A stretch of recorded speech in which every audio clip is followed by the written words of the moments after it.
All right. Ready to dive into some fascinating stuff. Let's do it. Today, we're taking a trip back in time. Ooh, I love time travel. Back to ancient Israel. We're going to crack open the book of Leviticus. Leviticus, okay? Chapter 20, specifically to explore the laws and the punishments laid out there. Sounds intense. It's like peeking through a window into their society, and getting a glimpse of their core beliefs. I'm ready to peek. It's a chapter that often surprises people. Really? Even today, with its strong stance on certain actions.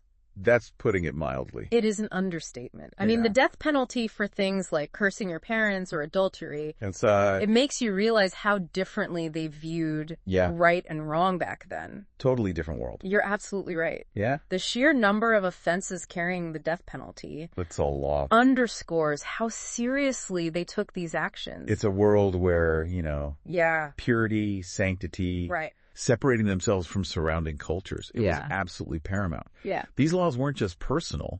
They were about safeguarding the whole community. Right.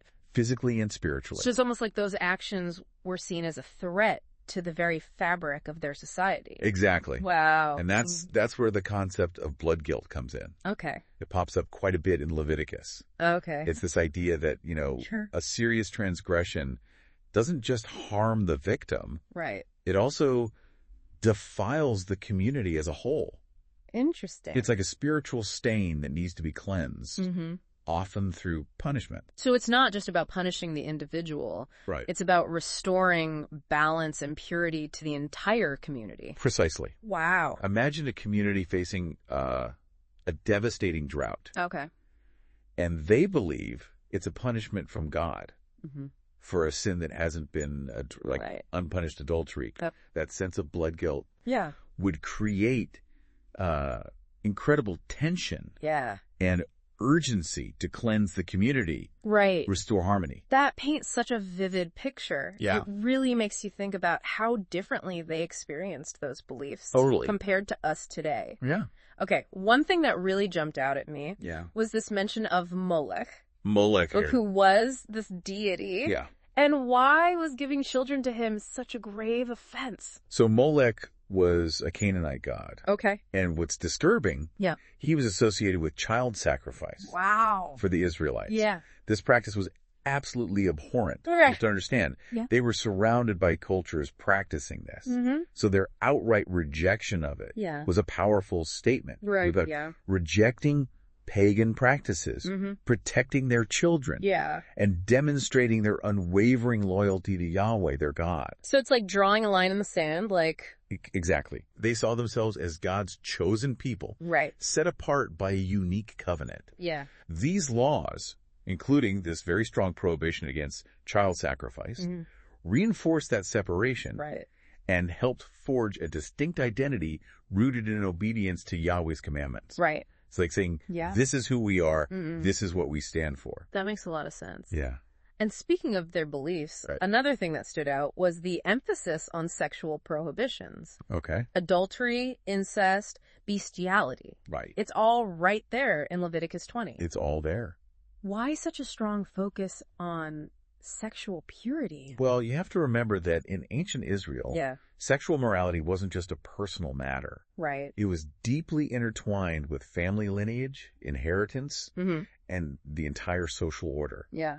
Think about it. Adultery, for instance, could throw family lines into chaos. Oh, wow. Creating uncertainty about inheritance, disrupting the stability of families. So these seemingly harsh laws were actually about protecting the very foundation of their society. Exactly. By upholding these strict sexual prohibitions, they aim to maintain social stability and protect the integrity of the family unit.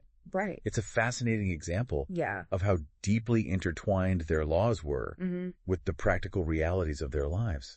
It really makes you think about the reasons behind those rules, doesn't it? It does. It's not always as simple as just saying they were stricter back then. Absolutely. And it's worth noting that some scholars believe these laws might have also served to protect women who were often in vulnerable positions within ancient patriarchal societies by prohibiting incest, for example. Yeah. The laws could have helped prevent the exploitation of women within their own families. Interesting. That's an interesting point. Yeah. It adds another layer of complexity to how we understand those laws. It does. And reminds us that there might be more going on than we initially realize. For sure. It seems like we're starting to uncover a theme here. Like, what's that? A focus on holiness and separation. Yeah. A deliberate attempt to create a distinct identity for the Israelites. You're picking up on a crucial element here. Okay. Remember, the Israelites believed they were a holy nation. Yeah. Chosen by God. Right. And set apart from all other nations. Right. This idea of holiness. Yeah. Permeates the entire book of Leviticus. Okay. Shaping their relationship with God and the world around them. So how did they actually live out this idea of being set apart in their everyday lives? Well, you see it in a variety of ways. Yeah. From their dietary laws, which distinguish between clean and unclean animals. Right. To specific rituals for purification. And even rules about clothing and hygiene. Wow. All these practices created a visible and tangible distinction. Yeah. Between them and their neighbors. Right. Reinforcing their unique identity as God's chosen people. So it's not just abstract beliefs. Yeah. It's about embodying holiness in every aspect of their lives, right down to what they ate. Exactly. It's about aligning their actions with their beliefs. Yes. And demonstrating their obedience to God's commandments. And if you jump ahead to verses 24-26. Okay. You see that connection explicitly stated. Okay. God has set them apart to be mine. Mm-hmm. And that belonging, the special relationship, is key to understanding everything we're discussing. So it's like a constant reminder that they're not just following rules. They're living out a specific way of life. A way of life that sets them apart, yeah. A way of life that sets them apart. Yeah.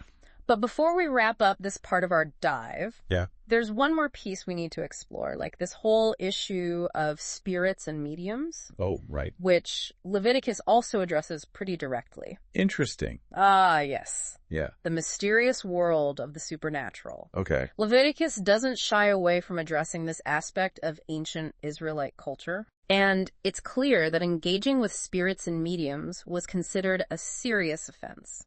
I can see why that would be a big deal. Why is that? What was the danger they saw in those practices? Well, from their perspective, yeah, seeking guidance from spirits or mediums was a direct betrayal of their relationship with Yahweh, the one true God. Okay. It was a form of idolatry. Right. A rejection of their covenant. Yeah. And a threat to that special connection they believed they had with the divine. So it's about maintaining that clear line between themselves and other cultures, between their God and any other spiritual force. Right. It's a stark reminder that in the ancient world, the spiritual realm was considered very real and very powerful. Very real. Capable of both good and evil. Mm-hmm.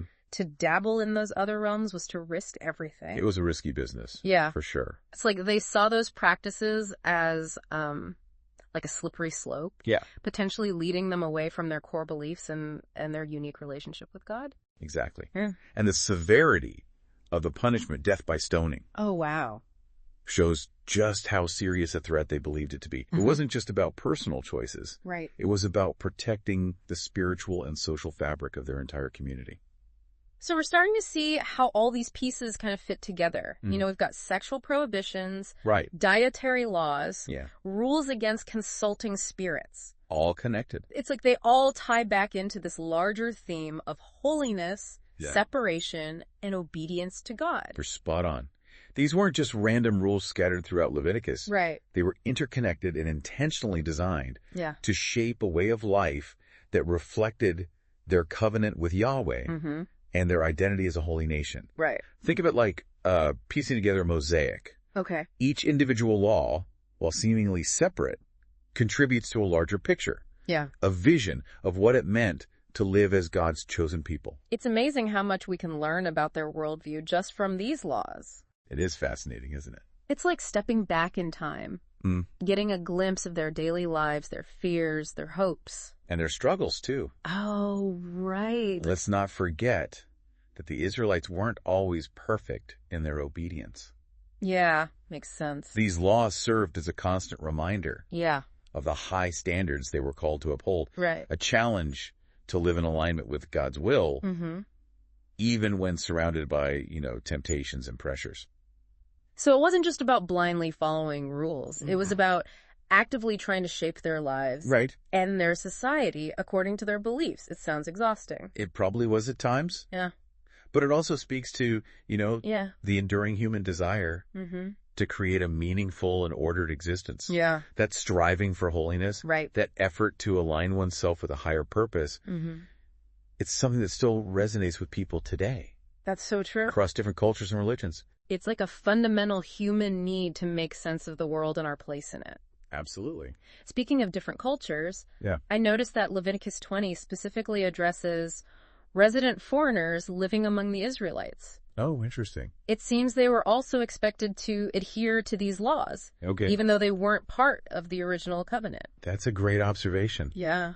It highlights how these laws weren't just about ethnicity or bloodlines. Right. They were about upholding a certain standard of behavior within the community, regardless of one's background. So it wasn't necessarily about excluding outsiders, right, but about integrating them into this shared framework of beliefs and practices. Exactly. It seems like these laws played a crucial role in shaping the identity and cohesion of the entire Israelite community. Absolutely.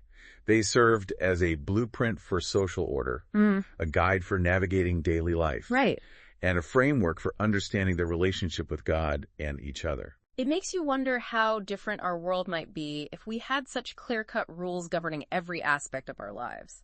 Yeah, I know what you mean. Though I'm not sure I'd want to live under some of those laws. Well, while the specific laws of Leviticus 20 might not be directly applicable to our modern context, right, the underlying principles, they embody justice, purity, accountability, and a striving for a higher moral order. Right. These are themes that continue to resonate across time and cultures. I think that's a really important takeaway for anyone exploring this text. Even though these laws might seem ancient and even harsh by today's standards, they offer us a glimpse into the human condition. For sure. Our eternal search for meaning, and our attempts to create a just and ordered society. Well said. And engaging with ancient texts like this, even those that challenge our modern sensibilities, right, can enrich our understanding of ourselves and the world around us. It's all about digging beneath the surface. Looking beyond the literal interpretations. Right. Wrestling with the deeper questions these texts raise. Absolutely. About morality, spirituality, and what it means to be human. Precisely. And that's what makes this kind of deep dive so rewarding. Right. It's not just about learning facts. It's about expanding our perspectives. And having a meaningful conversation with the past. It's like holding up a mirror to ourselves, even if it's a slightly distorted one. And using it to reflect on our own values and assumptions. And that's where the real learning begins. By confronting the unfamiliar. And challenging our preconceived notions. Right. We open ourselves to new insights and a deeper understanding of the human story in all its complexity. So as we wrap up our exploration of Leviticus 20, what would you say is the most crucial thing for listeners to take away from this deep dive? I think it's vital to remember that these ancient laws, while they might seem strange and even harsh to us today, were born out of a specific time and place. They were shaped by cultural, religious, and social concerns. Right. They were very real to the people living them. It's about understanding the context in which these laws were given. Exactly. So we can start to grasp the complexities of ancient Israelite society and the challenges they faced.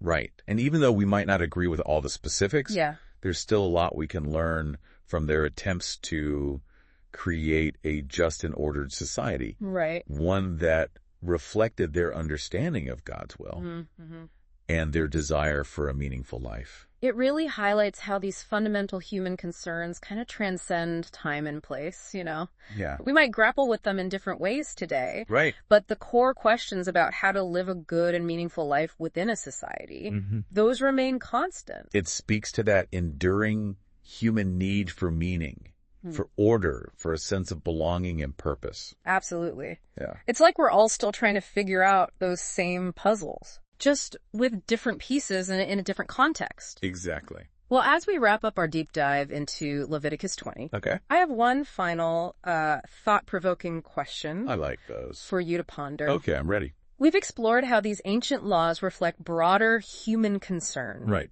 About morality, social order, and the relationship between humanity and the divine. But what's so fascinating is how those concerns manifest in different cultures throughout history. How have other societies, perhaps with different gods or different social structures, wrestled with those same questions? And what kind of answers did they come up with? It's something I'd love to, explore further. That's a brilliant point. Yeah. It challenges us to step outside our own cultural lens. Exactly. And consider the incredibly diverse ways humanity has sought to answer those fundamental questions. Exactly. And it reminds us that this journey of understanding, of grappling with these concepts, is an ongoing one. For sure. A continuous dialogue across time and cultures. It's a journey well worth taking. Yeah. And I encourage all our listeners to, delve deeper into those questions and see where their own explorations lead them. On that note, a huge thank you to you. Oh, thank you. For joining us on this deep dive into the fascinating world of Leviticus 20. It's been a pleasure. Hopefully you've come away with a new appreciation for the complexities of ancient Israelite society and a sense of how their struggles and aspirations, in some ways, still resonate with us today. They do. It's a reminder that even ancient texts can offer surprising insights into the human experience. Absolutely. Until next time, keep exploring, keep questioning, and keep diving deep. Dive deep into those fascinating corners of knowledge. Love it.